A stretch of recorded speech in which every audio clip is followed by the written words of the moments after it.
always taking action for you. Dearborn police are getting hit with a civil rights complaint tonight over an arrest that was caught on dash cam. Did they get too rough with a mentally challenged man who's from another country? Our Jim Kirchner has the video. Jim joins us live from Dearborn, where the chief is talking about this. Only to 7 Action News. Jim. Stephen and Carolyn, you're going to hear from the chief in a second, but this case started with a man riding a bike home in the middle of the night. You be the judge. Who's right, the police or his attorneys? No. Back it out. No.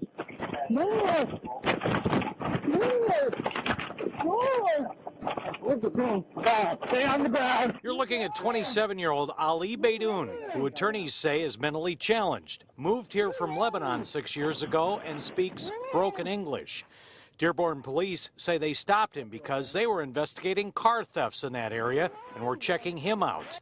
One of his attorneys says it was clear from the beginning his client was no threat. All he was doing was trying to fix the chain on his bike that had broken, and this resulted in him being thrown to the ground, falsely arrested, falsely accused of absolutely no criminal activity whatsoever. As the confrontation grows, the man is on the edge of the frame. You can see an officer use his knee to subdue the man, still not following orders to stop resisting.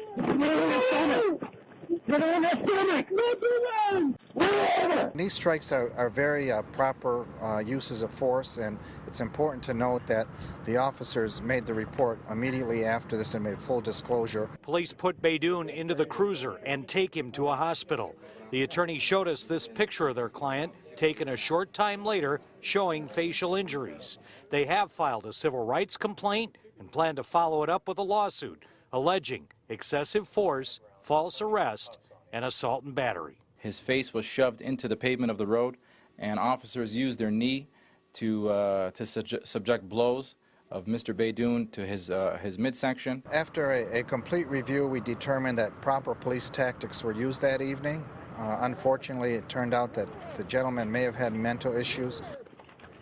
And the police chief gave us this graph showing that the use of force has declined since he took over here as the chief. I also spoke on the phone this afternoon with Dearborn Mayor Jack O'Reilly. He says he will discuss this case with the chief. Carolyn, Stephen? All right, Jim, so I guess the next step is just to go to court and see what happens.